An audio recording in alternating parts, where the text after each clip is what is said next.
The RotoGrinders Daily Fantasy Football Podcast is presented to you by Yahoo Sports Daily Fantasy. Make sure you check them out again this Sunday. They are running a $500,000 GPP, that's right, $500K on a $10 entry, 150 entry max. So if you like mass multi-entry, you can find it on Yahoo this week. And my favorite thing, a very flat payout structure. More people are going to win in this GPP than most others. So check it out. It's Yahoo Sports Daily Fantasy.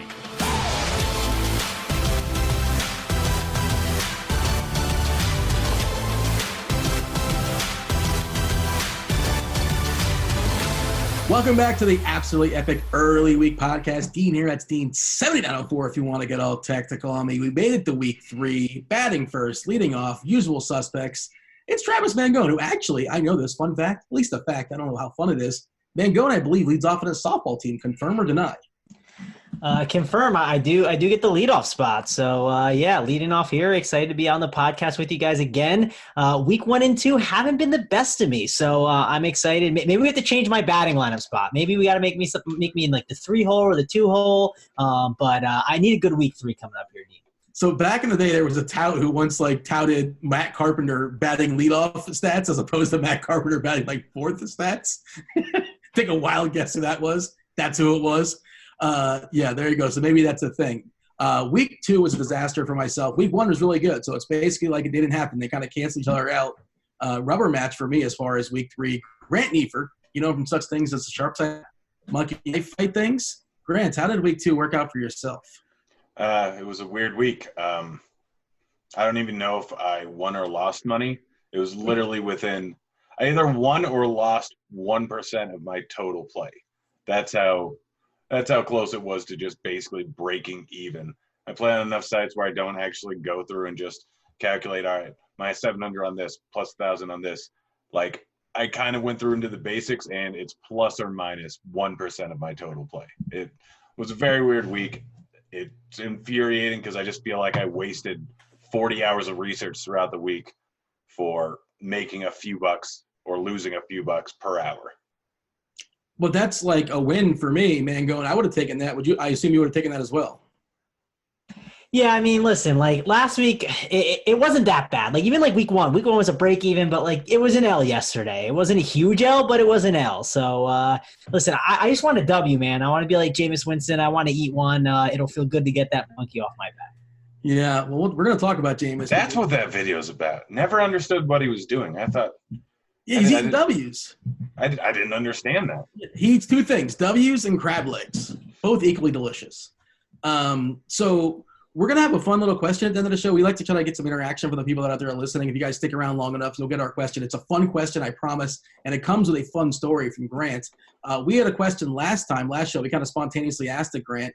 We asked the people, and just answer this on the RotoGrinders page, not like on Twitter or whatever. Grant, tell the people how that went down, and we have a T-shirt to give out to somebody. Yeah, it's RYPA24. It was like worst first date experience, and apparently, yeah, he was out at a club after a divorce, and he finds this nice lady. They dance the night away. They hit it off, and he's like, "All right, I'm gonna grab an Uber." She's like, "Oh, you live at my place? By my place. I can drop you off along the way." And then she gets in the car, and they get pulled over, and she gets a DUI, and he has to grab an Uber home. Yeah. Don't drink and drive, kids. Yeah, that's a good lesson of the story as well, too. And, oh, by the way, it was a losing week for me in DFS, and most importantly, not really, but, for my pride, I also lost in our little game. You guys are going to have tweets or consequences for me later on. I get to pick one to tweet out. Something, I don't know, absurd, nonsensical. You guys are laughing about it pre-show, so I'm a little bit concerned. I told you guys to be nice.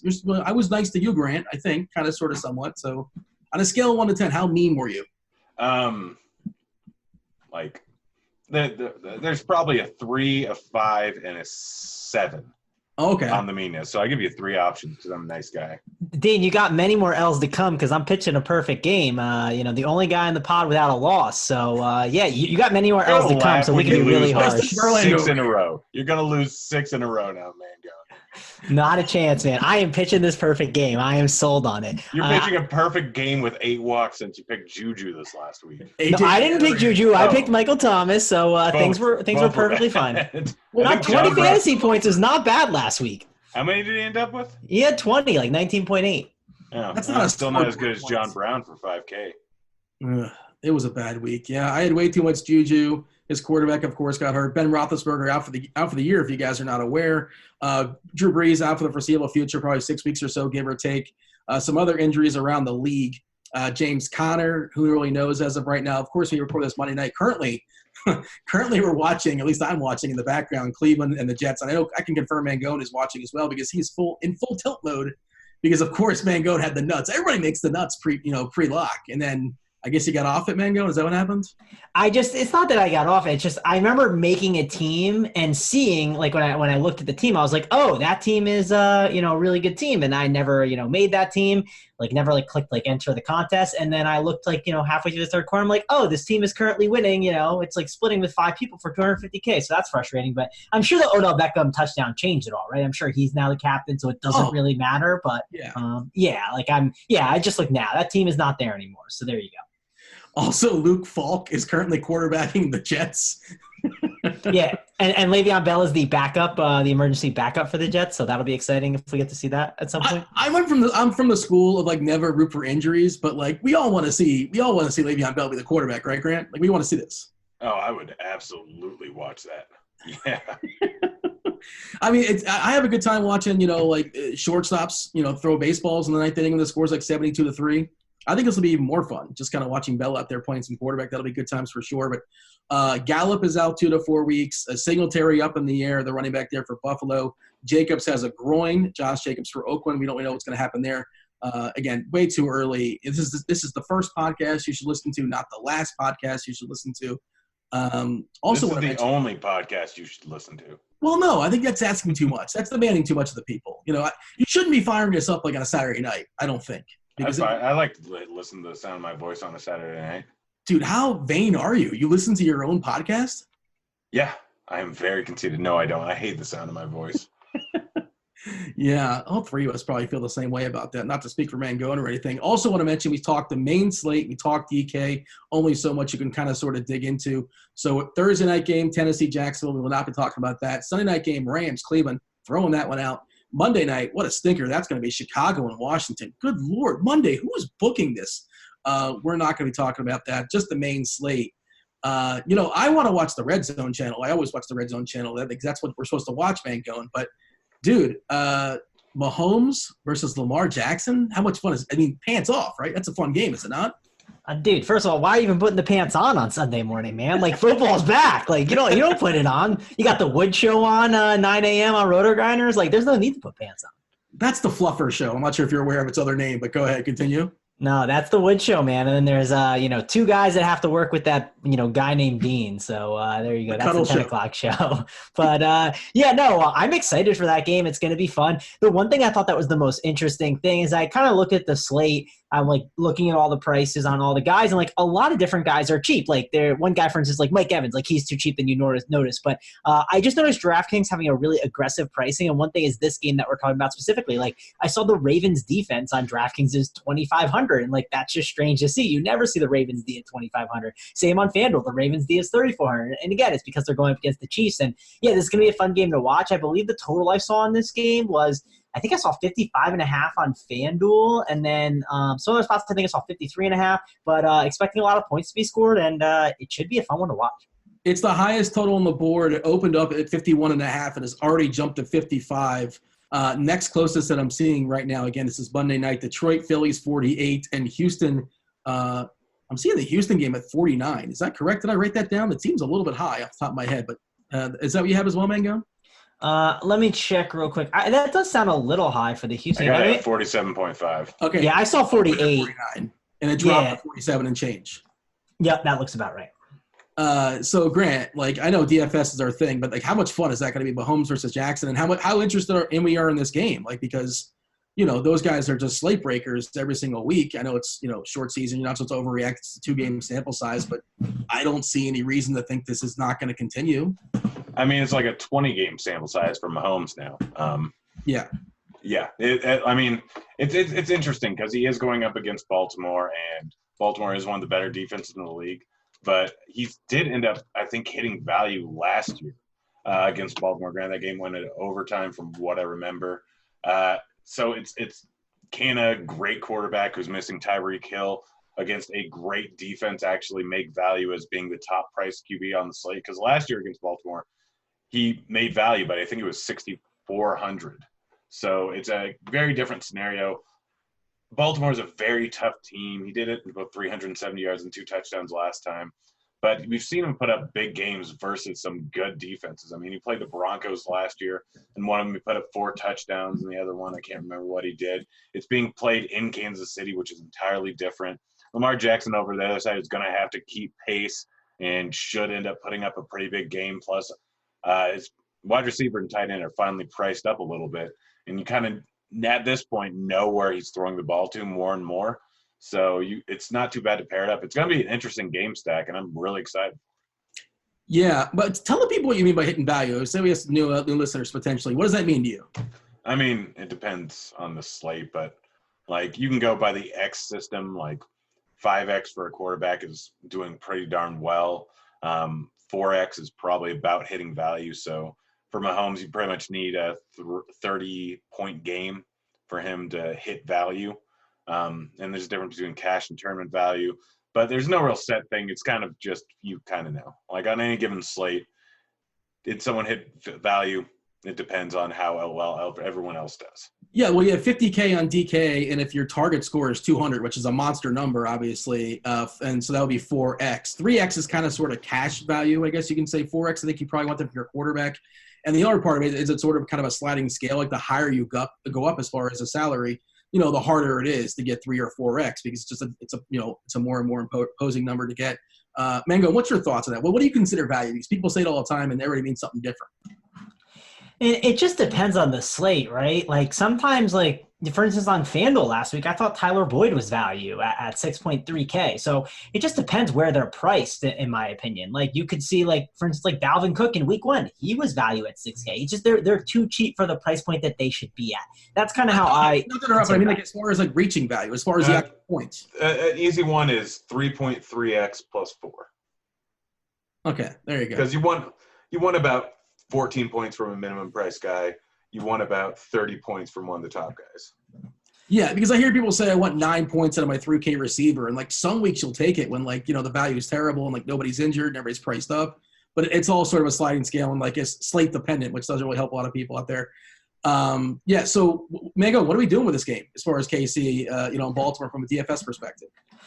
Yeah, it's obviously a good game to target. It depends on the prices that you're looking at on these guys. One thing I noticed, which was really interesting on FanDuel, is that they moved up Robinson to 6.7K, which was crazy. Like I appreciate sites obviously having aggressive pricing. Like that's something I appreciate. But yeah, I thought that was a little crazy there. It's a 1:00 game, so that's a game that we're definitely, it's going to lock. So I think there's going to be a lot of ownership on that game, which would be really interesting. And I'm curious how people are going to approach it. Like Sammy Watkins, 6.8K. It's a nice price, but against a Baltimore defense, that's scary. I think it's more so going to like a guy like Travis Kelce. If you think, that price is worth it, go for it. He's definitely someone that I would look to target. We need to know about the injuries with McCoy and Damian Williams, because if there's like one guy who's the show in town, I think that could be interesting, especially if both guys end up being out, right? Then we probably look to who's the guy? I'm blanking on his name. It'd probably be Thompson, I'm assuming would be there. So we have to wait and see what's going to happen with all these injuries and whatnot. I still think Hardman is an interesting play on DraftKings, but again, he's more like a home run threat. He's a better FanDuel play. I think the safest option is just like look at like Mahomes and Lamar Jackson. I think they're going to be very secure to put up points. I think considering them in cash games is a really sharp idea. And I think the way the slate is dictated, I think we're going to have a lot of really cheap receiver options because of a lot of the injuries. And I think Mahomes and Jackson are going to be kind of easy to reach compared to like other weeks. So I think the best way to go about it is, taking Mahomes or taking Jackson and securing the points that way if you force me to pick. Just because I think there's a lot of different ways it could go. And like there's a guy at tight end I already like a little bit more than Kelce, I think, that I'd rather go to based on some injuries. And receiver, it just seems like it's kind of a roulette wheel with both the teams. It's the 2 most expensive quarterbacks, and traditionally we don't like to pay up for quarterback. Of course, both those guys have the ceiling to, pay off that salary or be the top quarterback for sure. Yeah, it's interesting because I want to, remember Jam 'em in? Remember that being a thing, Grant? We'll talk about running back in a second, obviously, but there's a couple running backs just kind of jump off the page, jump off the board, and get me really excited. Talk about pants off, matchups against the Dolphins, who, by the way, they just traded away their first rounder. If you guys missed that, they traded away Minkah Fitzpatrick. So the Dolphins 21-point spread. Have you ever seen that in the NFL? Ever? Well, it got worse. It had opened up at 16. They can't make these high enough. And Dallas, of course, is a traditional American team as far as wagering. It opened at 16. It's currently in 21. And this is before they traded Fitzpatrick. I wouldn't be surprised if you get a hook like 21 and a half. I mean, and who feels comfortable betting on Miami? They've been it's like 102-3. I'm betting on Miami. I'm just going to lose again, but I'm betting on Miami. Let me ask you this question, Grant. So Miami is playing Dallas. It's a 21-point line currently. The Jets, we don't know the story as far as their quarterback with Mono. We don't know about Simeon. As of right now, Luke Falk is our quarterback. The Jets are playing at New England. They're 18-point dogs. Who has a bigger spread? Who wins by more, New England or Dallas? I mean, my guess would be Dallas. The Jets at least have a decent defense, but as we play, it's it's a great question. Let's see. The real question is, in the entire slate, are these two games going to have a bigger point differential than all the other ones combined? I mean, probably not, because goofy things happen and you can't predict. But based on the spreads might be a total of 40, which is almost like everything else combined, at least on the main slate. If you kind of slim it down to the other 10 games or something, which is wild. Mangone, Sharpside app. What do you have for me? You have a hot take as far as you want Dallas or New England to blow out their opponents by more? I don't know, man. I normally stay away from those games. Those are games I typically don't touch. I'm not a fan of those, so I'll probably stay away from those ones. There's other games that I'll bet. I actually already bet the Monday night game. I bet the Bears. I think I got it at 3.5. I can't remember the exact line I got it at, but I got it early against the Washington Redskins, right? Listen, I'm not like a Bears truth or anything, but Washington, they're not that good, I don't think. So, I like that line at least. That's like the first one I've actually made a bet on and put some American dollars on, but I don't really touch those spreads that are just absolutely massive. They're just something I don't want to invest in, but maybe I should be, because the Dolphins could just be free money all season long. Yeah, again, they cannot make that line high enough, and again, the bettors bet it up 5 points instantly. The Dolphins are just an absolute disaster. You lose by 7 and you lose by 7, it's still just one loss. You're going to get the number one pick. Don't worry about it. But by the way, I don't know if you mentioned Roethlisberger is out for the year. I think we were talking about the injuries. I wanted to mention him in passing, and they got the Pittsburgh number one pick. So maybe Miami scored a top 7, top 8 pick for who knows for their rookie as of 2 years ago or something like that. As far as Fitzpatrick, this is my question, Grant. As far as the other quarterbacks, it's tricky because there's some quarterbacks that we don't trust. You can't trust. You never want to play them, and there's recency bias. But then there is matchups where you're like, ooh, this is appealing, and that's super appealing, and all we care about is just 1 week, right? So you got Eli Manning, assuming he draws a start. I wouldn't be shocked if Jones does. I would think he would, but why not? I don't know. This seems like a good soft landing spot at Tampa. The other side, Winston, soft secondary for the Giants. And then, Grant, Cam Newton, he's not young anymore. He's 30. His legs look shot. His arm looks shot. All his appendages, well, not all. I can't confirm all of them, but at least his legs and his arm. But he's facing Arizona on the turf with rest. Arizona plays fast. More plays for Cam. Cam Newton, Winston, Manning. None of these guys have looked good. Who's your favorite amongst the three? I mean, I'm not playing any Cam. That's indefinitely. It's not going to do that. Well, there's no reason to play. If you are, though, this is the week to do it. But I understand if you're not. If you are, then no week's the week to do it. Just don't ever play him. Winston and Eli were two guys that kind of jumped off the page here. This game has a decently high total. Winston's the guy that I drastically prefer, 27.25 implied team total there. Eli Manning, we know a lot of his implied team total is probably going to Barkley. Maybe it's through the air, but most likely it's on the ground.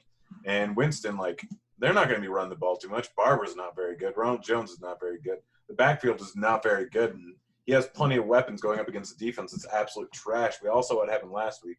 But that was on short rest, and the Niners defense looks a little bit better than a lot of people thought they would be. Arians is still a good coach. Winston is not a good quarterback. He's going to turn the ball over a ton, but he can put up massive amounts of yards in any given matchup. Other than him, there are two other guys that are really cheap that I was looking at. So we got Brissett going up against Atlanta here. we all know Atlanta's defense can give up a boatload of points. Currently, I think the total in that game is 47.5, with Atlanta being the underdog. I think that Brissett has a 25 implied team total there. He's got Hilton, he's got Doyle, he's got Ebron, he's got some weapons here. Matt could do a lot of the work, but Brissett's not a terrible quarterback, and they could easily do something against a very bad Atlanta, or not very good Atlanta defense. And then Bridgewater. I mean, Sean Payton's a good coach. Sean Payton can easily whip up an offense for Bridgewater here. He has enough weapons with Thomas and Kamara in the offense, again, Traquan. All these guys are good players. And Bridgewater, only a 20-point implied total here, playing in Seattle, probably going to be throwing from behind. I think he can put up a decent game, and it's only 4,700. Yeah, and we don't think that Seattle secondary is very good. And like you said, like they weren't prepared on the fly, but you'd have to think Peyton's going to draw some things up, give a couple packages, give a couple unique plays for Bridgewater to be more successful, maybe some things to his legs as well. Mangone, are you going to answer my question? Grant refused all those options. I said Winston. Yeah, it's not like you're most on Winston, but that's kind of where I'm at too. And maybe it's a terrible idea to play Cam. And that's why we're talking about jamming in, like the McCaffrey side. Why would you pay $6K for Cam when you can go up to Brady or Dak with 32 and 34 implied totals at 66 and 65? Well, I mean, the Dak one is kind of a quandary, kind of a pickle, like the same thing we had with Brady last week, because it's like, well, Dallas should absolutely roast Miami, but how much do they actually need Dak to do? And I guess we'll talk about that when it comes to Elliott as well. You got to figure they're going to score at least 4 touchdowns. How they're delegated out, who knows? All right, why would you go Cam when you can go with Josh Allen, the best quarterback in the league? I don't know. Still runs. They're the same quarterback, except for Josh Allen runs. Josh Allen is Cam Newton in the first. He's also a lot younger. He's got fresher legs. Yeah, he's Cam Newton from the first few years. And he's got an actually ready-made like pairing with Brown as well. I guess you can pair Cam with CMC. I suppose. You can play Allen with Beasley. Well, yeah. Oh, Beasley scored the same amount of points as Brown last week. You know that, right? Okay, well, that's small scoreboard, one sample size. They're not too far off over the course of the season. Beasley has like 14 targets. I think he was only in the field for like half the snaps or so. And if they're ahead, I don't think he's a great blocker necessarily. So he might even lose a few more snaps. Certainly they can be behind here against Cincinnati as well. And Beasley's playable. I'm just not enthused about it. What's wrong with pairing him with John Brown? That's the one that I like. Or you pair him with both. Jump in here, Mangone. Yeah, I mean, I was just waiting for my chance to respond. I got asked a question, and then, you guys broke out in a fight. You were typing away for what it's worth. You're too busy watching the Monday Night Football. He's writing a blog. And podcast right now. I'm not writing a blog or anything. Jamison Crowder just did make a catch. The Jets are almost in the red zone territory, so there you go. But, I do want to talk about some of these guys in this range. Like Cam Newton, it sounds intriguing, and no one's going to want to play him, right? They're going to want to vomit with that idea. But maybe Blender is playing the vomit stack of Cam Newton with all of the guys. But I'm not in on that. Kyler Murray is probably the guy in this range I like at 5,800. I also love Winston, too. I think Winston's another one that popped off the page. When I saw him against the Giants, I was like, well, the Giants' defense isn't good, and I know the Bucs are going to pass a ton. I know they're going to move the ball because it's the Giants' defense. So you can't sell me with Eli. I'm not really interested in Cam. The guys in like this 6K to 5K range, the ones I'm really keying in on, it looks like it's probably Winston. I think I have some interest in Kyler Murray. And I don't hate if you want to go to like a Wentz or a Stafford. I think that game could have some shootout potential. And those are kind of the guys I'm looking at. It's also worth noting that Carolina-Arizona game, that thing opened with a 43.5 total. And then last night I saw it was a 45.5 total. And now it's a 46.5 total. So that thing is climbing. We're assuming Wentz is going to be good to go? Yeah, it's an assumption. I'm assuming it's good to go. I don't think there's any issues. I'm not seeing anything. And it's a Tuesday pod, right? Like, I'm not predicting injuries right now. I mean, there's guys you can mention like that might be in because guys are out that could be interesting values, but I'm not trying to predict if Wentz is in or Wentz is out. You guys got a game stack? Is this kind of jumping off the board to you? You want to save that conversation for after running backs and receivers, or is that something on your mind right now, Grant?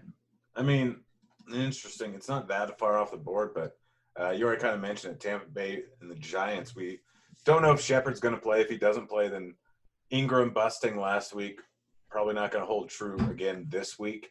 And it makes sense to, like, you don't start Eli, but you know exactly where a lot of the workload is going to be going with the Giants. So full stacking Tampa Bay and then bringing it back with 2 Giants players makes an easy game stack, especially when people are going to be probably all over Zeke with the Giant total and probably playing from ahead. Latimer got concussed as well, too, last week. So who knows? And Tate obviously is not coming back for like week 5, I believe.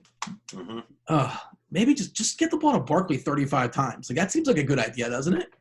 I mean, that always seems like a good idea. They just never do it because they're big dummies.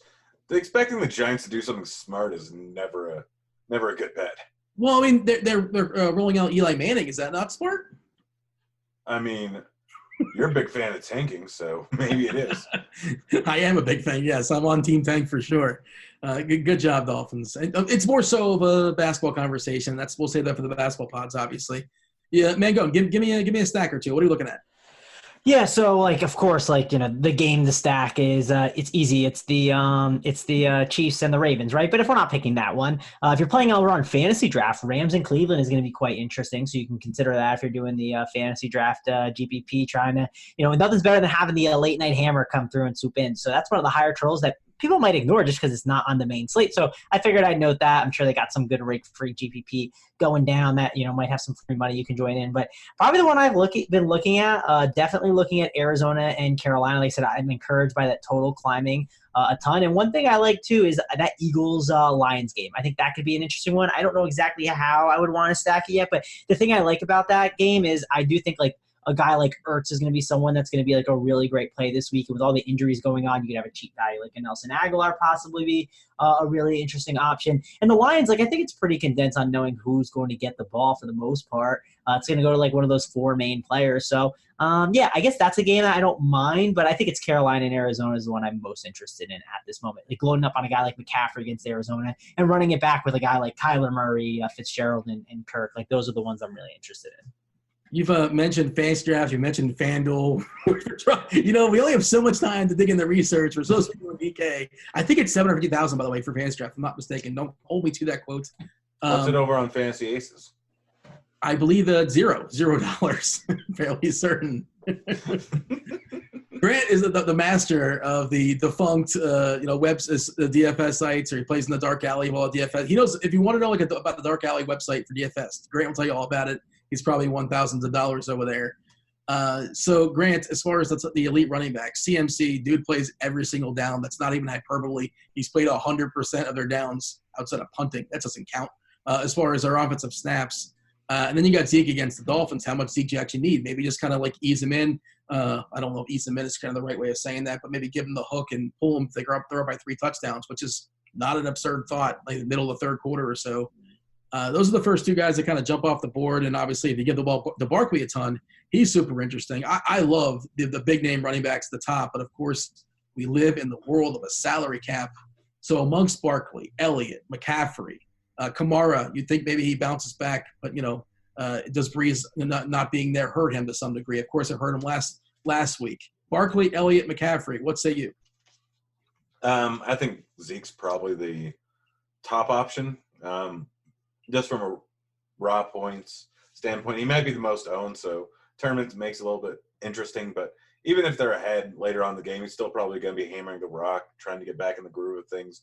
Remember, he was not – I think he was hanging out in Cabo for a significant portion of the preseason. So they'll probably still be giving him the rock late into the third, maybe in the fourth. Who knows? This game could also be a little bit closer, so you never really know what's going to happen. And Miami's defense is just absolutely terrible, so – who's to say that he doesn't make value off of one run, 2 runs? So Zeke's, I think, the top guy. I do like CMC. I do like Barkley quite a bit. I think I prefer Barkley to CMC. So it probably goes Zeke, Barkley, CMC for my rankings here, depending on which site you're playing on. But Kamara is the interesting one. Kamara is definitely interesting because you got other guys that people are going to be playing Cook. People are going to be playing Eckler after his amazing 2 starts here. People are probably going to be playing Bell if Simeon's in. Maybe they won't be. I don't know. I guess that offense is terrible. So Kamara's a little bit interesting. I don't know if I'm going to end up going with him. I have to look into this a little bit more, but I have to assume that Sean Payton's going to use more of them. They're still going to be trying to make the playoffs. They're still going to try and get a first-round bye. Whether that's not going to be possible or not, I don't know. But it's not like Breeze is out for 6 weeks. They're potentially the best team in the NFC. So they're going to want to do everything they can. They have a tendency to kind of split carries or split workload between Ingram and Kamara and now Murray and Kamara. But you could see Kamara with a whole uptick in usage here just because he has such a more versatile weapon that can do a whole lot more and with a bigger need to actually win we could see him in for a huge workload and potentially a massive workload out of the backfield. And they could design a whole lot of screen passes, a lot more stuff that could help in PPR. So all that to say is Zeke's the best option. Mango, knock on wood if you're with me. Yeah, so like if I would rank him, CMC is my number one. That's the guy, and I'm with you. Like I'm definitely team jam them in this week. I think that's the approach that I'm going to go with. I'll put Zeke at number 2 right now. I think McCaffrey's though like the number 1 for sure, and I think Zeke is behind him, and then Barkley's right behind Elliott, and then Kamara I have further down. I'm not in love with Kamara in this spot, but I do think you guys bring up good points. I don't know, I just worry a little bit, but I'm not scared of the Seattle defense at all. That's the one thing that is nice. I just worry that they don't lean on him as much, even though they need to lean on him. And like I guess they did show a tendency when they had to lean on Kamara, they did. So maybe they do decide to, and they scheme him open more. But I think Christian McCaffrey is my number 1. I do worry about Zeke and like what kind of equity does he have to get like touches in the fourth quarter, but does that even matter, right? Like I don't even think that matters that much because he could just easily get the value. At the end of the first quarter, he could have like 20 fantasy points. And just be like, okay, like listen, I want more fantasy points, but you did your job, Zeke. Like it's been a good time. Just pile up points throughout the game. You don't have to have like another 50-yard run, and you're kind of happy. But McCaffrey's on my number 1. Zeke's my number 2. Barkley, I worry about the Tampa Bay run defense a little bit. I'm not. And that team was not good last year on defense, but I think it's a little bit better. And I don't know what to do with Barkley in this situation. I could see Eli getting benched mid-game, and who knows what Daniel Jones will do. I have no idea. And then Kamara, like I said, I don't know what to do with him yet. I think it's a tough situation. By the way, Mango, you're writing your blog during this podcast. Grant is answering poll questions on Twitter, just so nobody has 100% attention. So the attention span is like basically a combined 97%. 80% of my attention is easily worth 200% of yours. It's fuzzy math, I believe. So Mango, like, is there any mid-tier running backs? And that's kind of sort of where I'm at. I want to get 2 of those big boys if possible. And like, we can't sit there and say, play the 2 best quarterbacks, play 2 of the top 3 running backs. How do we save money? At least as of right now, nothing's exactly jumping out to me. Of course, the value becomes more and more clear as injuries and things of that sort of open up and like more coach speak and things like that. Is there anybody in the mid-tier that you're liking? Well, so I also don't want to ignore Dalvin Cook at his price at 7.8K. Again, I'm not trying to ignore your question, but I think it's interesting. He's intriguing. Even 7.2 for Austin Eckler. Austin Eckler has been great. So those 2 guys are still in play as well and really interesting options there. But if you want to talk mid-tier, Sonny Michel, right? He's an intriguing option. I think he's more of a FanDuel play than a DraftKings play. That's the only problem because it's a PPR site. I don't mind Aaron Jones, but I worry about him a little bit because he's just not getting the snaps I want, but he definitely could pop off here.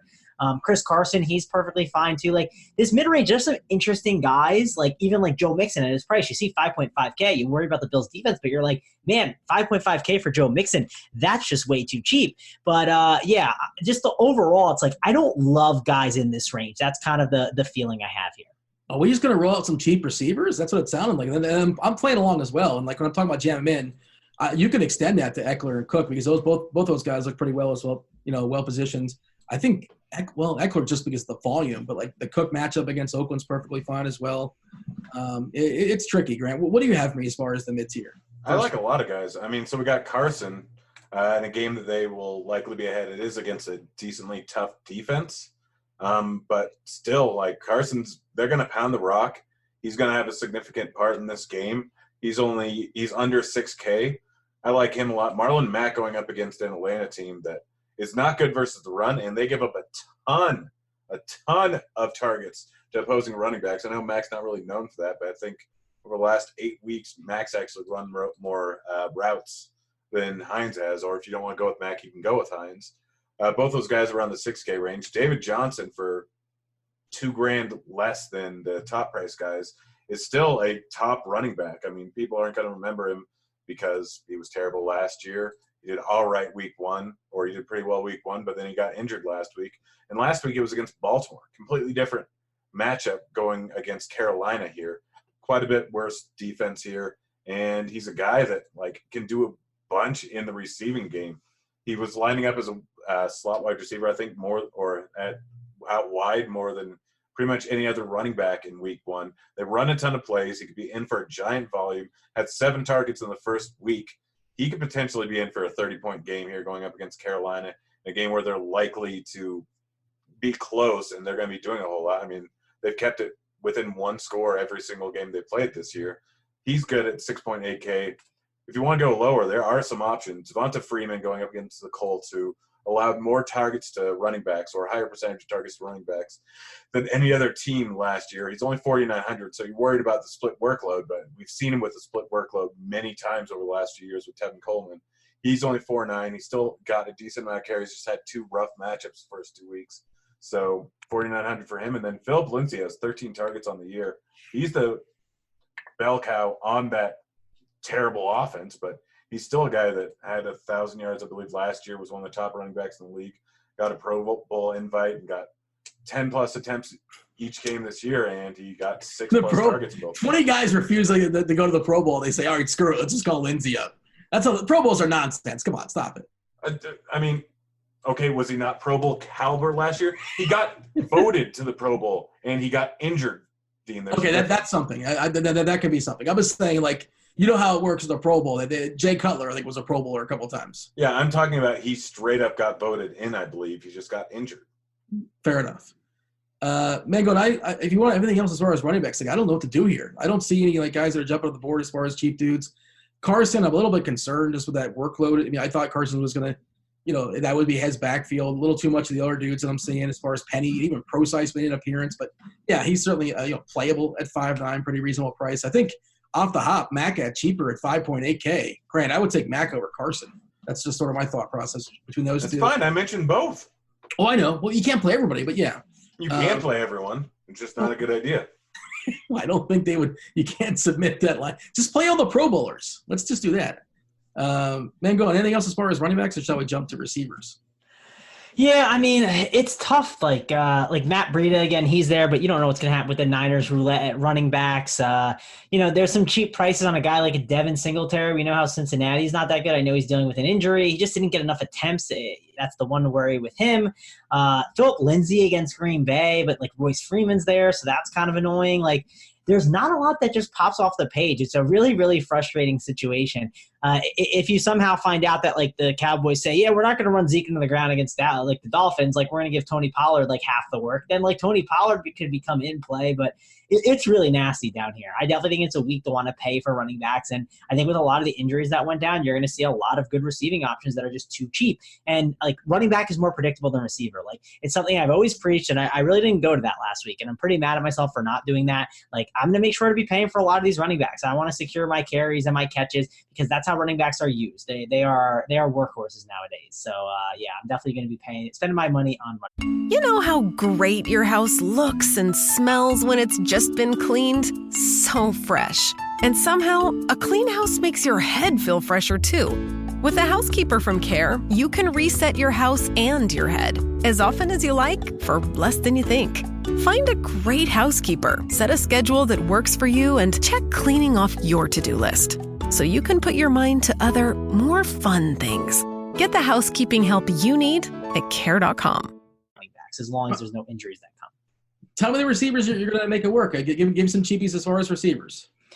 Yeah. Oh man. So like, I think the first is Nelson Aguilar. I think he's the first guy in that I'm thinking about. Cause again, that Eagle situation is really a disaster. I'm assuming those guys are going to be out, but again, we kind of have to wait for news on that. That's super important. The Arizona guys still have not that bad of price tags. Let me pull that up now and find their prices because I remember seeing them and be like, it's not bad. Yeah, 5K and 5.1K for Fitzgerald and Kirk. Like, that's still perfectly in play, right? That's still pretty cheap over there on DraftKings.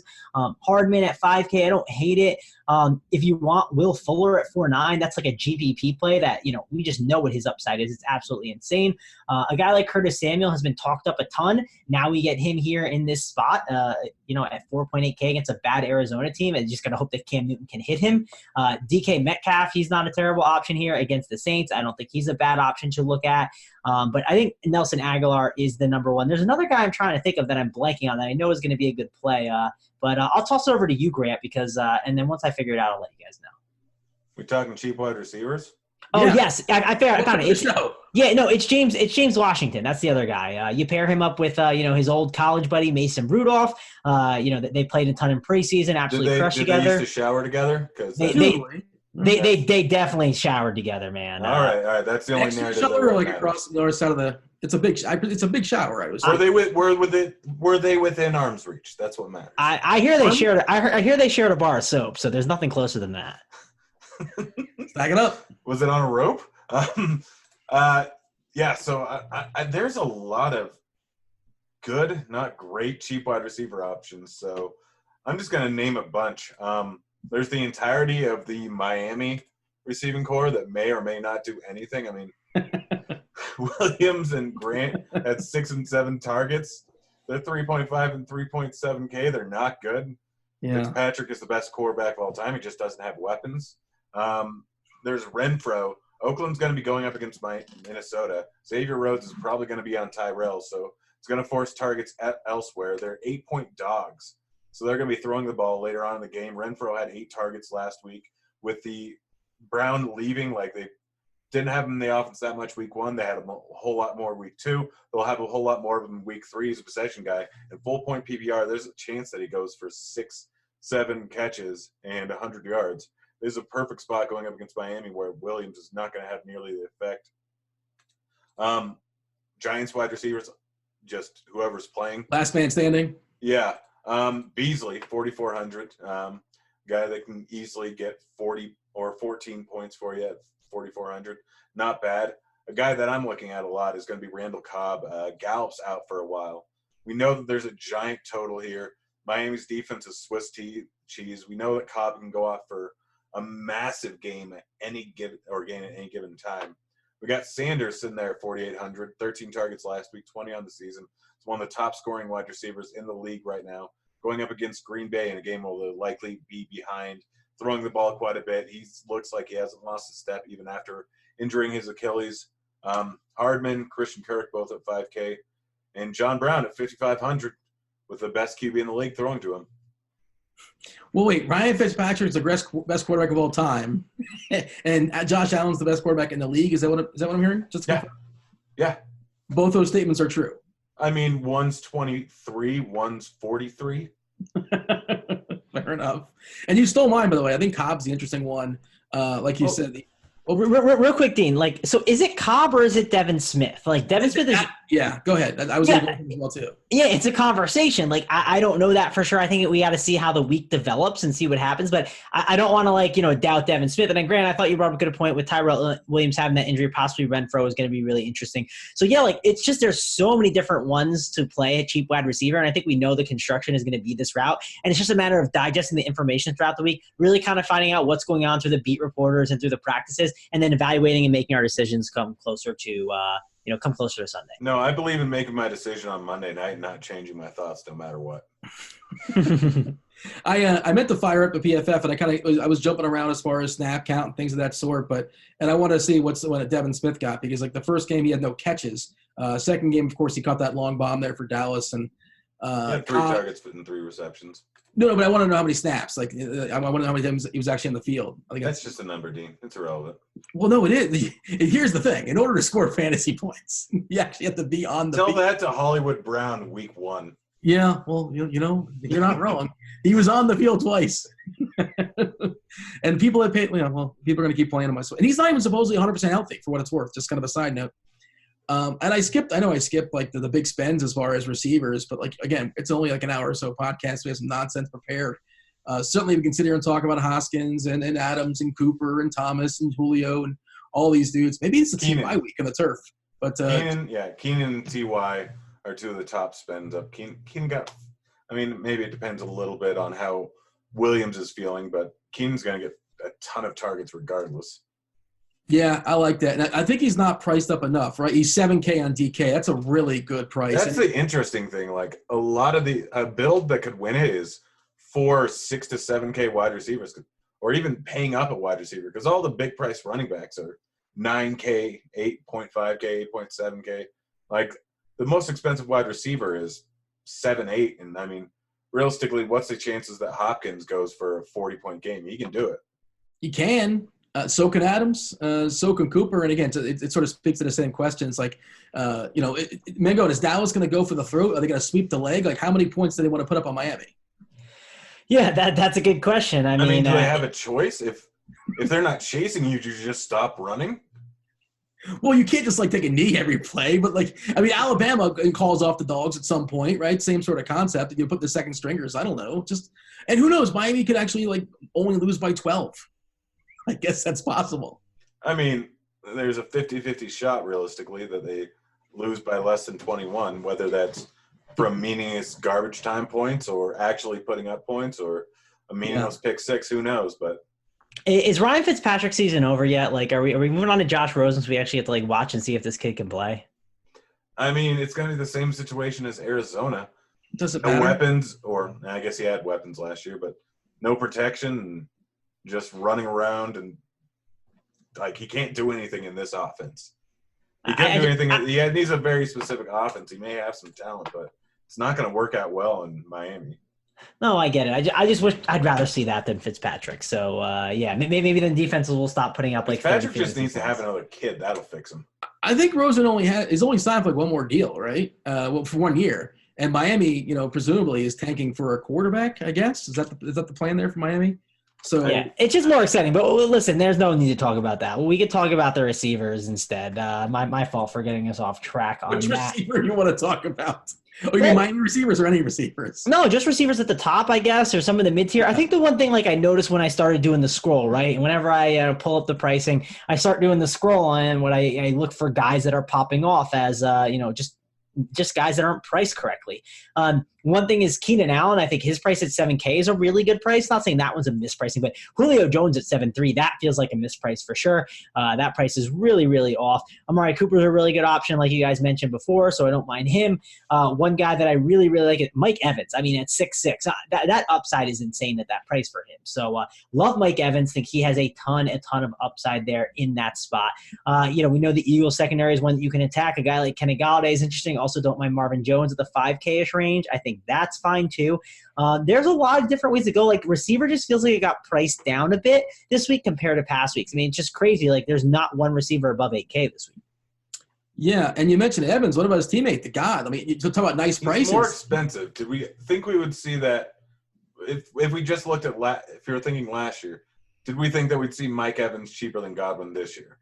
Coming into the year, we thought that was fully plausible. Absolutely. Coming into the year, we thought it was plausible, but last season, if someone would have said, "Oh yeah, Mike Evans is going to be cheaper than Godwin," someone said that to us last year, wouldn't have believed it. Well, somebody last season told me Ryan Fitzpatrick was the greatest quarterback of all time, and someone in this podcast just said it. Yeah, and also I would have said it because I knew Chris. I'm a Chris Godwin truther. I've been on that bandwagon for a while, but like Godwin, like. I don't think it's that crazy that he's more expensive, but Mike Evans at 6'6", like that price is it's really good. I think a lot of these guys just have some really nice price tags at the top, but I just don't know if the construction is going to lead that way. Maybe it leads to only getting one of those guys in. But I don't know. It just seems like the jam in running back week to me. And Julio, by the way, probably I presume what's happening there, and it's not that he's cheap. He's 7'3". He's the fifth most expensive receiver, but he probably would have been a little bit higher like after his big game. I think this as always is the case, I think the salaries were always out as that Sunday night game was going down. So it probably would have been a little bit higher. It's hard to get terribly enthused about Thomas. Of course, you can play Thomas, but there's no Breeze there, obviously. Same deal, ditto with, Juju Smith-Schuster, which he is 6.9K, but not as nice as Godwin, right? I think Godwin's more favorable there, Grant. No, I wasn't paying attention to you. Dude, seriously? Are you back on Twitter? I mean, I never left Twitter, but – also, I just try and tune you out sometime. No, I get that a lot. Is there anything else that's worth talking about, or shall we jump to tight ends? We'll talk about I know Mangone kicker takes for short. No, we don't talk kickers in this podcast. Galladay, probably should mention him. It's not a great matchup. It's not a terrible matchup, but Galladay is the clear number one guy that we saw last year. He's only 6,600. Seems a little bit too cheap. Put up a whole lot of points against a very good Chargers defense. He's getting peppered with targets. Sammy Watkins, don't sleep on him again this week. He may have not paid off this last week, and Robinson just went nuts. But Sammy Watkins still, I think, had 13 targets this last weekend, which is massive. Plethora. It is a plethora. Look at you. You know words. You must have been a teacher or something at one point. I just saw Three Amigos. That's all. Spoiler, yeah. A movie that Mangone most assuredly has never seen or even heard of, probably. Only time I heard of Three Amigos is you mentioned it to me once, Dean. That was it. And I said, What nope, is never wrong seen it. with you? That didn't spawn you doing research and saying, what is this Three Amigos? I want to get this reference next time I hear it. I guess not. Let's move on.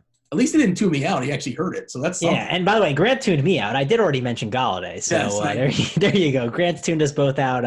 If you had 11:21 p.m. on the East Coast for when Grant tunes us both out, you cash your ticket. It started exactly when the podcast started. Mango, do you have any Yahoo specific plays for us in this in this slate? I haven't even looked at Yahoo yet. I can actually do that now if you want. Like, give me a second. Talk about it. Talk about a receiver. Let's move on to tight ends. Fair enough. Move on to tight end, and I'll find some Yahoo plays that pop Oh, out. I mean, if you want a Yahoo wide receiver, Demarcus Robinson over there is only $15. Is that like kind of a chase though? I mean, It's like is the it? fourth option probably. I mean, that's Hardman's $12. You can stack up that entire game easily. Like you can play him in tournaments for sure, but it's like to me, it's like I mean I haven't seen their salaries. I don't know. I'm not Mangone, and I haven't hit up every single site so far, but in my head, that's not like this great quote unquote cash game play. But yeah, for tournaments, obviously one play you can get that done. Dean, when you have a bad, like you can tell someone didn't have a good week 2 when they know a lot going on already in week 3. Like I was before the slates were even over, I was looking at the next NFL slate and going, ooh, this guy will be great. Like I'm curious what Christian McCaffrey's price is going to be against the Cardinals. I'm probably going to lock on him. Like, yeah, that's how you can tell. But let's move on to tight end guys, and I'll look for some Yahoo stuff while you guys are talking. Grant, Tight end. I mean, the top 5 guys, just play them all. Kelsey going up against Baltimore, not the greatest matchup, but they were worse versus the tight end than any other position last year. Kelsey's great. Ertz going up against a team that allowed a decent amount of targets. Detroit to tight ends last year. Kittle seems a little bit too cheap at 5'6", going up against Pittsburgh, who will probably just put some trash player on tight end because they don't know how to scheme that well. Ingram, the only guy left in the offense. Mark Andrews, apparently Lamar Jackson's the greatest QB in the league outside of Mahomes, and he's still only 4,600. You can go back to the well with Waller, still a little too cheap at 4,100. Still had 7 targets last week, even though he didn't make value. All the top guys are fine, but where I'm looking at is O.J. Howard. Everyone's given up, I think. O.J. Howard just hasn't done anything somehow. Really hasn't paid off anyone. Yes, it could potentially be that Bruce Arians just doesn't feel like doing anything with him. It could be because he was going up against Carolina, if I remember correctly. Carolina kind of schemes in a way, their defense schemes in a way where they had the lowest tight end target rate in the entire league last year against them. So we got O.J. Howard here sitting at 3,800, going up against the Giants, who have historically been terrible versus the tight end, or terrible overall. Howard going to be in a high-scoring game, likely to have 0 people on him because of the big bagel he put up last weekend. And then Will Dissly, guy I've been talking about all season. Wish I had more of him last weekend, but 2 touchdowns. He's the guy that Russell Wilson loves to throw to. Had a connection with him at the end of last year at the end of his season last year before he got injured there. He's got big play potential. They'll be looking to him in the red zone. It's not a terrible matchup with New Orleans. It's not great, but he could potentially be in for a decent game. And then if you want a long shot, I mean, like, I don't know, Austin Hooper maybe, or Hawkinson. You can go back to the well there after a bad week. Yeah, I'm okay with Hawkinson on the cheap, 3.5K. Yeah, you're right on O.J. Howard as far as, the hate has gone too far. The season-long guys are definitely throwing up. A buddy of mine who's plays season-long fantasy, he asked me all these questions. He wanted to know if he should drop O.J. Howard for Jason Witten. And I'm like, no, don't do that. But what? Jason Witten scored a touchdown. I wouldn't advise it. You don't understand. O.J. Howard had no catches last week. Don't do that. I mean, O.J. Howard was a guy that, kind of ran – a lot of his upside came of the fact that he could take a catch for 60, 70 yards. Same – him and Vance McDonald can go for those giant plays. So it only takes one, especially at 3,800. And this is the type of matchup where Giants give up massive plays all the time. They're kind of trash. It very easily could go very right for O.J. Howard here. And people are – you just mentioned your buddy who was ready to drop him. People aren't going to play him this week. Yeah, I mean, look, this isn't a shower narrative. These guys with different colleges, but maybe Andrews and Lamar Jackson are showering now together because those guys just love each other. Good for them. It's been an amazing combination so far, and against KC, Obviously, a great combination. Andrew's not too expensive at 4.6K, but Mangone, I think, just kind of looking at the slate as of right now, obviously things may change and all that, yada, yada, yada. But my first thought is it feels like a pay down spot as far as tight end this week. What say you? I disagree on the pay down spot at tight end, and I'll get into that. But let me give the people who are Wahoo for Yahoo, right? Let me give them the plays, Dean. No. Let me give them the plays. So quarterback Winston at $23, that's really enticing. I like that. You also have Kyler Murray at $25. Lamar Jackson, he is not one of the highest priced QBs. He's still at $36. So those are kind of three of the quarterbacks I saw. Running backs, Zeke at $33. Didn't hate that. I thought that was pretty interesting. Eckler, he's $25 right near David Johnson, Chris Carson, and Todd Gurley. So still a pretty good price that's fair on him. Didn't hate the price tag on where was it? Aaron Jones at $20 was fine, but there weren't a lot of running back plays that really stood out as just extreme values. Receiver, there was two that really popped out, and it was $22 for Chris Godwin, and where's Mike Evans? It's like an insane price, $20. There you go. Mike Evans, but you also got Galladay in the same range. It's similar. Yeah, Galladay's there too. That range is where it's really interesting. But just to think, like Tyler Lockett, Cooper Kupp, Emmanuel Sanders, Calvin Ridley, those guys are just below Mike Evans. So crazy to think at that price tag. And then the cheap guy at tight end, or not cheap guy, but guy that I think is really good value, it's probably going to like a guy like Kittle and a guy like Zach Ertz. And I'll just segue into tight end in general now. And I think Zach Ertz is the guy that you're going to want to go to around the industry. If you look at the price on DraftKings, I believe it's only $100 more than Kittle is what I saw. And I think he's the guy you're going to want to go to at $5,700. And the reason why I'm thinking that's the guy is because the Eagles team is going to be really banged up, and this has like a 49 total. Like, there's going to be points scored, and I'm expecting Zach Ertz to really get fed a ton. So give me Zach Ertz. Levitam famously coined the Bible narrative, right, between Ertz and Wentz. They go to Bible study together. So maybe this will be the day that the Bible narrative comes through between the two.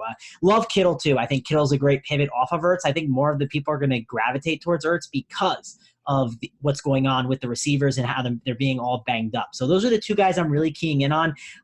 Dean, who are the cheap tight ends you want to go to? Like O.J. Howard at 3.8K is I don't want to go to option. these guys. What sort of up, down, left, right, select, start code do you have where you could open up all his salary? You like every expensive receiver, every expensive running back? I never said I have every expensive receiver, Dean. I said you said you want a receiver where you like the two most expensive quarterbacks, you want all the expensive running backs, and you want the most expensive tight ends. I never said well, of course I like Mahomes and Jackson. I'm not saying they're the guys I can get. I said that they're going to be easier, I think, to get this week than you would think when you first look at the pricing. I'm not saying that's who I'm going to. I think I'm probably going with more of one of the 5K-ish quarterbacks with Winston and Murray. I talked about liking them a lot. Then I think I'm paying up for at least two running backs. I think I'll pay up for two of them. So, let's just do this exercise now, Dean, so I can defend myself, so you don't throw me under the bus like you like to do. So we plug in a guy let's go with Winston at his price, okay? We'll plug him in here. Then we'll go to running backs. We'll plug in Elliott and McCaffrey, okay? Then we'll plug in a guy like Zach Ertz, okay? Good luck. Time out. I don't care about defense, Dean. So let's put in the Dolphins. Don't you dare put the Dolphins in there. Let's put in the Ravens at 2.5K just to put in a cheap defense. Now I have 4.875 to play with, right? Let's plug in a guy like a Nelson Aguilar. Boom, 3.6K. Now that gives me 5.3K to work with. Things are looking really easy now, Dean. This build is possible to do, Dean. So keep going. Okay, let's keep going. Okay, well, I don't know if I can build a full lineup, but let's plug in a 6K running back. We talked about some of those guys are interesting as my flex option. Now I'm at 4.9 for my last two spots. There's tons. Running back? Carson, Michelle, Mac. I'm not just trying not to build a full lineup. I'm trying to not break the rules here, Dean. But I put in a 6K running back. Now we're able to play any of these guys in the 5K range. You know what else, Dean, I could do? I get a 6K receiver and then play a 4K receiver. It's really possible to do. It's not that hard. And you know what, Dean? If I really want to, I can play two crappy receivers and I can get up to Lamar Jackson and Mahomes. So, Mike, drop. Well, no, because you said Mahomes and Jackson were the guys you wanted. You said it's going to be easy to make it happen. And I still don't think it's going to be easy. I didn't say it's easy to make it happen. What I said was it's possible to make it happen. It's more possible than you think when you look at the construction and once you start building, because as the week goes on, there's going to be a million cheap receivers to go to. There's going to be so many different options, it seems like, unless all these guys are magically healthy, but it looks like there's going to be a lot of cheap receiver options to consider. Look how strong your takes come, by the way, when you stop writing your blog. That was a good last 4 minutes for you. If you put that in your resume, that was pretty solid. If you say something good, I tuned him out. No, it was pretty good. I saw you're still active on Twitter. What are you doing? Stop tweeting. For 3 days. Listen, my blog is suffering though. The subscribers are mad. Chat is absurd. It's not going well over here for the blog. Well, also you're not 2-0, 2-0, 2-0. You're 0-2, unfortunately. So we're gonna bounce back. This is the week we bounce back. Me, it's a rubber match as far as week 3. Grant, listen, Dean, you're as good as your last take, and 3-0, 3-0, 3-0 on my sharp side video today. So there you go. Only 44 more, and you get those 47-0 whale play. It's coming. You're due. That's definitely happening for sure. Shout out Vegas, Dave. Grant, I think we did a pretty good job as far as covering the slate. If you want to, polish it off, anything else you want to throw out there, and then we can get to our nonsense. I guess you're supposed to play the defense versus the Dolphins. Hot take. I guess that's something you're supposed to do. Well, Mangone isn't because he can't afford it. I mean, let's be honest. You're getting, apparently, according to the 1 week sample size that we had last week, you're getting an extra 24 points paying $4,300 for a defense. Sure. Listen, I like a defense at 2,500, and it's not the Ravens. So, like that, I think that one's a phenomenal defense and a great play. It's the Chargers at 2,500. The Texans' offensive line is dreadful, and that Chargers' defensive line is amazing. Like, you're going to get tons of sacks. Deshaun Watson, you know what's going to happen. He'll throw some turnovers here and there. Sure, they're going to put up some points, but they're also a home team as well. We expect the Texans to possibly be trailing. I don't know exactly what the spread is on the game, but I would realize that the Chargers only have 2 sacks all season long. He doesn't. Okay. So it's only 2 sacks for now. Is that going to continue? You guys don't buy in the Chargers defensive line. You don't think they're a good defensive line? Come on. I think they're good, but a lot of their defense kind of relies on the fact that Derwin James was in there and is able to help out in the secondary, which their secondary is still really good. They have Casey Hayward. Is still pretty good, but a lot of teams are kind of scheming in order to get the ball out earlier, and Derwin James not in there. It kind of makes things a little bit different. All right. So how about this? The Chargers in 2 games, they only have 2 sacks. I'll take the over on 1.5 sacks on Sunday. How does that sound? You have fun with your 2 points, and I'll have fun with my 40. No. I'm not asking that question right now. You're telling me that this team can't get sacks. So they've only had 2 in 2 games. Can I get the over on 1.5 sacks with you? No, because. Well, why? Because almost every single team in the league averages over 2 sacks a game. I mean, listen, I'm just telling you what you told me. You said 2 sacks in 2 games. I'm just asking for 1.5 in 1 game. It's really not that hard, Grant. It's just that simple. I mean, according to numbers, I just said 1, and that isn't indicative of the future, but it does say that there might be a little bit of a problem here with them getting pressure onto the quarterback, and teams might be scheming differently. I'm just trying to help you out and tell you to play the Cowboys defense for 30 points. Listen, the Cowboys defense is definitely a good play. It's one that's up there, but I think the Chargers defense is a very good play as well. So at 2,500, listen, this is very easy for the people. If they're building and they have lots of salary to play with, go to the Cowboys. If they're not and they're jamming, or if they want to jam in a ton of top players, then go with the Chargers play defense. The Cowboys. And the Patriots too against the Jets. And also, why are we playing the Cowboys against the greatest quarterback of all time, Grant? That's a fair question. 46 years old. People age. He's actually aged 3 years in this podcast. I believe he was 43 at the start. Well, he's got Bill Murray syndrome. This is when I tune out the podcast and get back to my blog. Yeah. Grant, you have a defense you care to throw out there that's not the Cowboys or the Patriots or anybody really cheap? Somebody cheap? I mean, anybody. The Saints, Seattle, they're 2,200. The Saints defense is good. Offensive game flow helps determine how the opposing defense is going to do things. The fact that Breeze is not in there, Saints will rely more on their defense. It changes the way that the game flows, and defenses may give up or may get more defensive points in a matchup that's not nearly as fast-paced and high-scoring when they do that on offense. I mean, it's kind of the reason why a lot of these high-powered offenses, their defenses are so bad, because it changes the way the game is played. So Saints at 2,200 is not a terrible idea. And Lions, especially if Wentz is out, which I don't think he will be, at 2,200 is also super cheap if you want to go there. So here's what we got to do. We got to do tweets or consequences. We got to do our wager. Which are we doing first? Real quick, I want to ask Grant one more time. You said a line, Chargers. Give me the sack line, man. I want to steal this money from you. What's your line? 3.5. 3 point. You're saying an egregious line. That's not fair. What do you mean? The greatest defensive line of all time in the Chargers. But that's based on the stats that you gave me, right? And you're saying that defensive line is not that good. Based on one stat. Wait, Grant, just so you know, I'm looking right now. The Steelers in 2018, they had the most sacks per game at 3.2. So you were giving me a ridiculous line at 3.5. You just said that. Oh, man. Yeah, you're giving me a ridiculous line, Grant. Oakland had 13 sacks last season. The next closest team was 30. Guys, this is the nonsense portion of the show, so. Yeah, if you made it this far, congratulations, and we're going to reward you. How are we going to reward the reward people, Grant? We're going to give them a good story, and we're going to encourage them to leave their own personal story. Yeah, let's first get to our bet, which, I mean, we can do high-priced running backs. We can do mid-priced wide receivers. We can do mid-priced quarterbacks. You could do your favorite defenses because, some people like certain defenses. Yeah. I mean, we would definitely play point per dollar on that for sure. Oh, look at what a wuss move to do. I mean, yeah, okay. If you want to, okay, fine.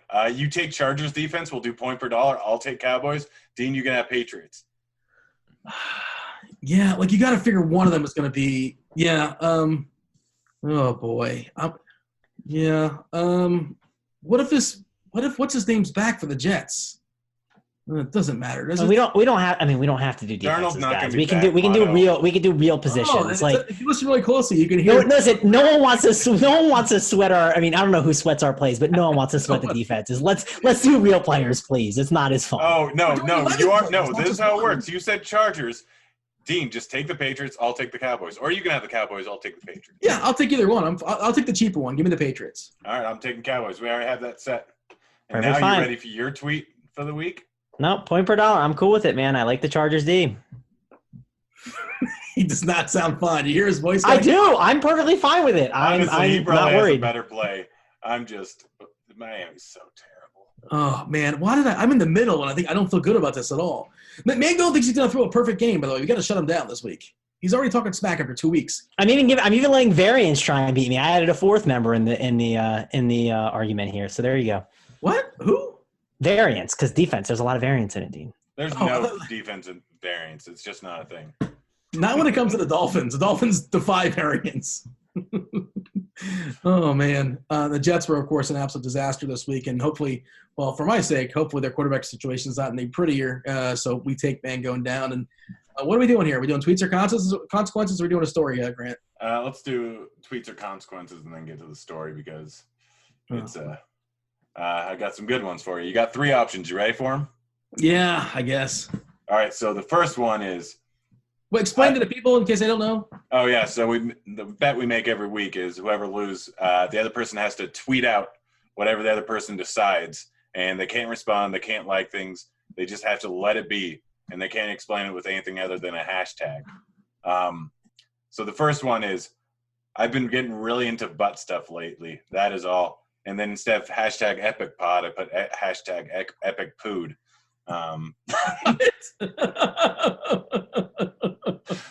Was that the 3, the 5, or the 7? Out of curiosity, I just want to know where this goes. I think that one's the 7. I'm going reverse order.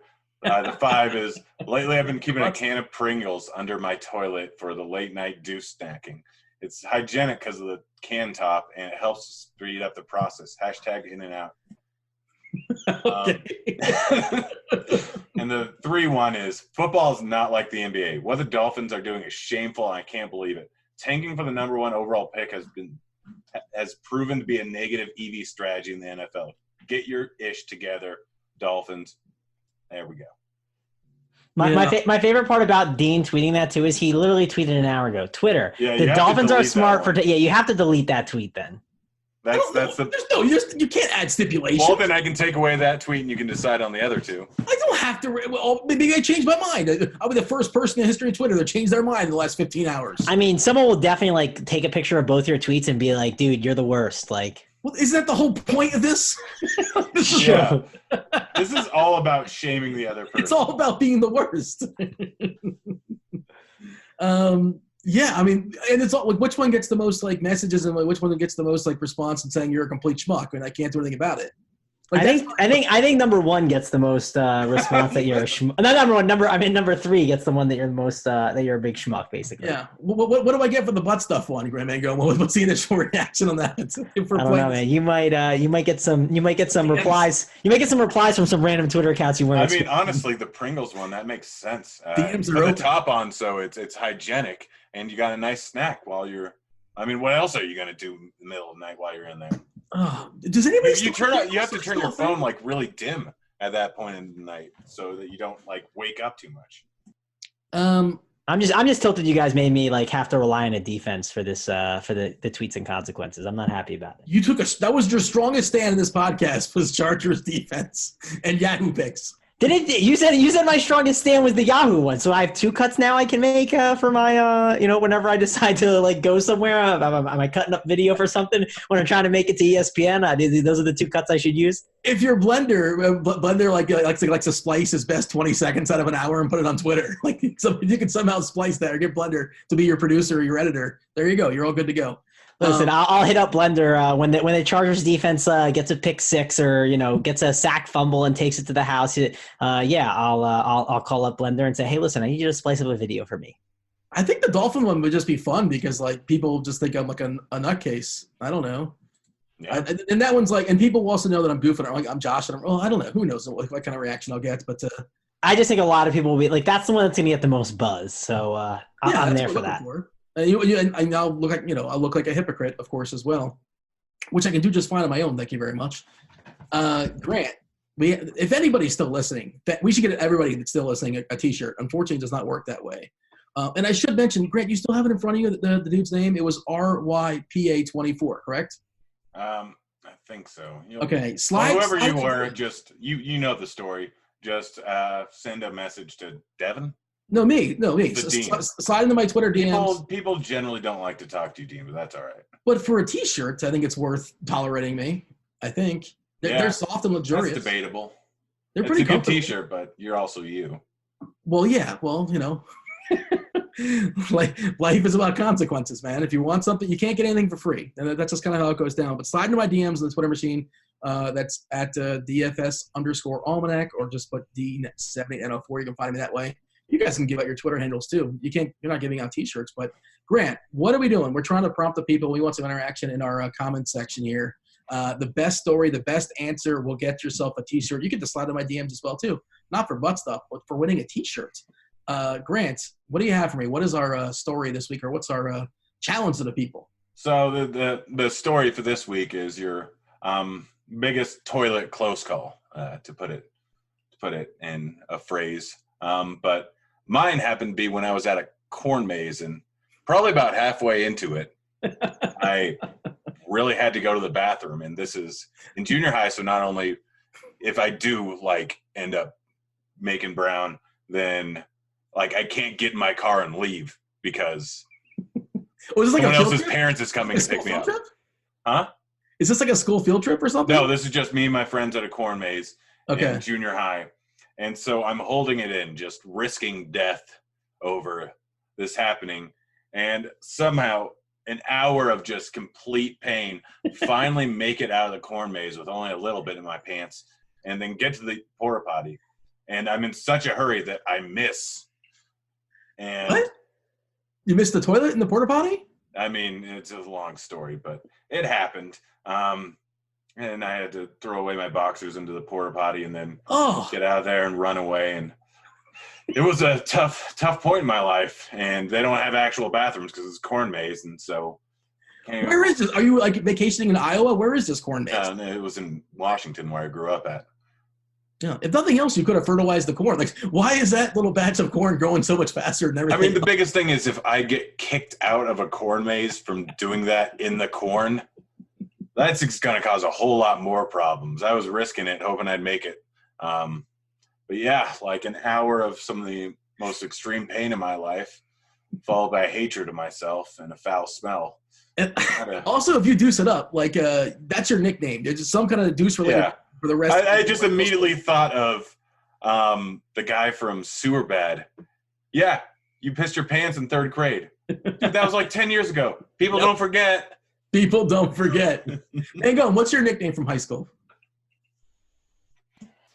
My nickname from high school. I don't feel like I had a good one. I was trying to make a joke, but go ahead. Do you have any thoughts on this? So it was, we're tying all together. No, I got nothing good for you, Dean. What were you saying? Do you have a close call by chance? You want to throw to the people, or I mean, we can't top that in the corn maze. No, I definitely can't top that. I feel like mine's like not that good of a story, but I was, back when I worked my 9 to 5, I'm driving home, right? And I see there's just like one stretch where you drive where, I mean, there's nothing, man. There is nothing you can go to like to stop for the bathroom. And I was a little worried, but I remember making the right-hand turn. I still remember it, seeing the place and going, nah, I can make it. Like, we'll be good. And as I get like, it's probably like a 15, 20 minute stretch where like there's nothing like, and when I'm in this stretch, it's all in woods and stuff and there's houses and I'm freaking out like 7 minutes in. I'm like, we got to stop. Like this is going down. And that's one thing I did. Like, and then another time when I was a kid, actually, I just remembered this one. When I was a kid, I was in West Virginia and I went for a run and I ran 3 miles. This one's better. I ran 3 miles there and I had 3 miles to go back, and 3 miles out, I said to myself, oh, wait, like I need to go to the bathroom. Like this is really bad. And my friend said, yeah, dude, just grab a leaf. No big deal. And what did I grab, Dean? I grabbed poison oak. So there you go. Oh, boy. Use a sock. Yeah, I know. I did. That's the thing. So like the second time that happened to me, I used a sock. We did not look for poison oak. Why are you only wearing one sock? Grant, so tell me this. Sharding, does that count? No, that doesn't, because it just happens often. I think but like in the right spot though, it make for a good story. Sharding doesn't work. I mean, did you do it in the right spot? Well, no, I'm saying the right sharding in a corn maze. I don't know. Again, the people out there are going to give us their examples, I suppose. But I mean, if it's a good story, then like if it happened on a first date and you didn't record that in the last week's or if you're hanging out with Ben Stiller and Philip Seymour Hoffman, possibly the unlikely scenario. That is rather unlikely, but yeah. Then along came Polly reference for the people out there. We got to finish strong. Give me a hot take, Mangone. What do you have for me as far as what's going on besides the Chargers defense? I hate you guys so much right now, but listen, that's okay. I know the perfect game is coming. I'm not stressing. I'm not worried. It's going to be a good time.